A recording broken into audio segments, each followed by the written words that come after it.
बिस्मिल्लाहिर्रहमानिर्रहीम। अस्सलामुअलैकुम दोस्तों, कैसे हैं आप? अल्लाह पाक से दुआ करता हूँ आप खैरियत से होंगे और अल्लाह पाक की हिफ्ज़ व अमान में होंगे। दोस्तों, अगर आप भी धनिया ग्रो करना चाहते हो तो सिर्फ़ और सिर्फ मेरी एक बात पे आप अमल कर लें तो इंशाल्लाह आपका एक एक दाना धनिए का ग्रो होगा। आप सीड हाइब्रिड ग्रो करना चाहते हैं या आप देसी सीड ग्रो करना चाहते हैं, इसमें कोई हर्ज नहीं। कोई भी आप सीड ग्रो कर लें, आप 1 साल पुराना सीड ग्रो कर लें या आप 2 साल पुराना सीड ग्रो कर लें। दोस्तों, 2 साल तक सीड को कुछ नहीं होता अगर आपने उसको सही जगह रखा हो, उसका टेम्परेचर का ख्याल रखा हो कि वहाँ पे ज़्यादा नमी या ज़्यादा धूप तो नहीं आ रही। तो आप ऑनलाइन मंगवा रहे हैं सीड या आप अपने घर से किचन से इस्तेमाल कर रहे हैं धनिया ग्रो करने के लिए सीड, तो आपका एक एक दाना ग्रो होने वाला है। मैं आपको सिर्फ़ और सिर्फ एक बात की हिदायत करूंगा कि आप दोस्तों अगर अच्छी मिट्टी तैयार कर लेते हो तो आप इस तरह का धनिया, जिस तरह का ये धनिया देख रहे हो दोस्तों, आप धनिया ग्रो कर सकते हो। ये हमने धनिया मार्केट से इसके सीड नहीं ख़रीदे थे दोस्तों, ये किचन से इस्तेमाल होने वाला जो खुश्क धनिया होता है वहाँ से हमने ये सीड कलेक्ट किए थे। तो आप भी इस तरह का धनिया ग्रो कर सकते हो। मेरी इस बात पे अमल कर लें कि आपने दोस्तों सादा मिट्टी लेनी है 70% और उसमें 10% आपने दोस्तों वो जो कंस्ट्रक्शन वाली रेत होती है वो लेनी है और 20% दोस्तों आपने उसमें वो जो बालू मिट्टी होती है जो दरिया नहर से निकलती है। आजकल पानी की जो वाराबंदी हो चुकी है तो वो मिट्टी आसानी से आपको नहरों से, खालों से मिल जाएगी। आप इन तीनों चीज़ों को दोस्तों मिक्स कर लें। मिक्स करके अच्छी तरह छान कर मिट्टी को आप कोई भी सीड लगाएंगे, धनिए का सीड हो या दूसरी किसी भी वेजिटेबल का सीड, इंशाल्लाह बहुत ही उसका जर्मिनेशन रेट अच्छा आएगा।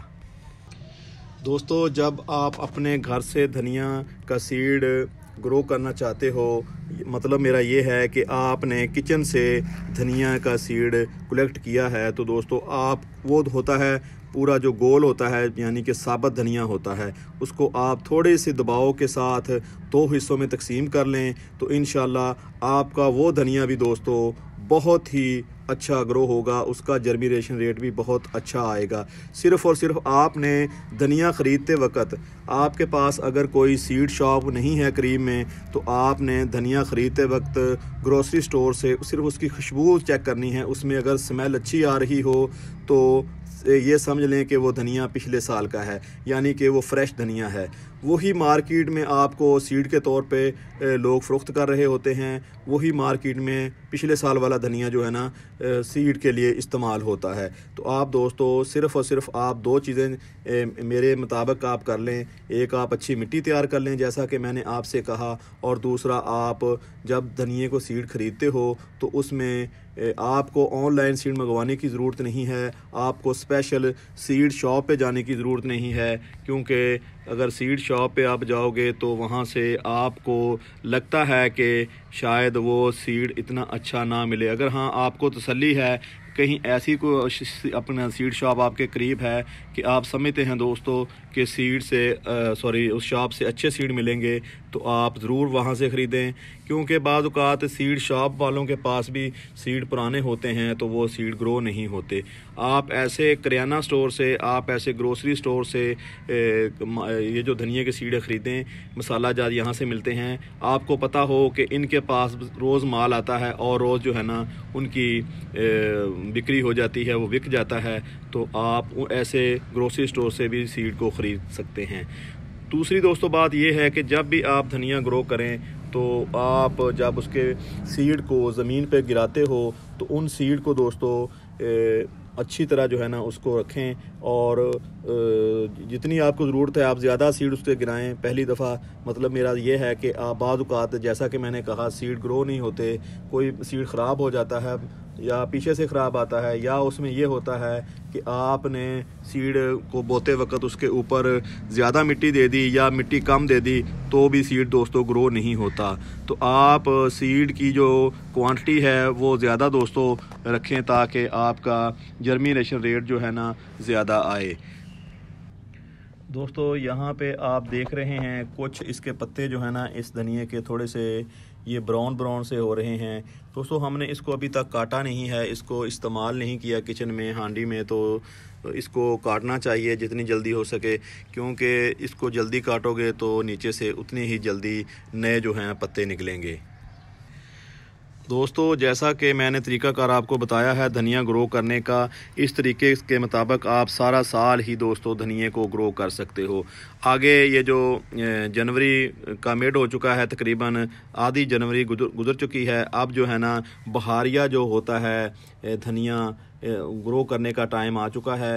आप इसको ना धनिए को दोबारा ग्रो कर सकते हो। एक हमने अक्टूबर में धनिया लगाना होता है, दूसरा दोस्तों आप बहारिया जो है, ये दो मौसम ऐसे होते हैं जैसे अक्टूबर से लेके अपना नवंबर, और ये 2 महीने ऐसे होते हैं दोस्तों कोई भी अनजान से अनजान बंदा धनिया ग्रो कर सकता है।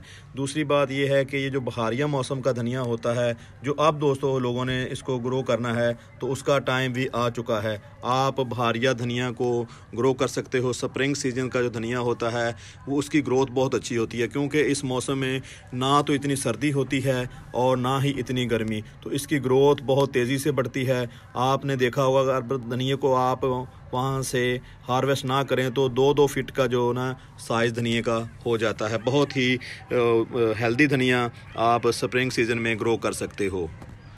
मेरे तरीके के बताए गए मुताबिक आप सारा साल ही धनिया ग्रो कर सकते हो। कोई मुश्किल काम नहीं है, धनिया ग्रो हो जाएगा। लेकिन उसको ये जो लू वाले 1-2 माह होते हैं जैसे मई और जून, तो उन दिनों में दोस्तों आपको धनिया को उठा के ऐसी जगह रखना होगा जैसे आजकल हम अपने पौधों की केयर करते हैं। यहाँ पे आपको दिखाऊं, ये है बनाना प्लांट, तो देखें ये 2-3 दिन सर्दी पड़ी है तो इसकी हालत कैसे होगी है।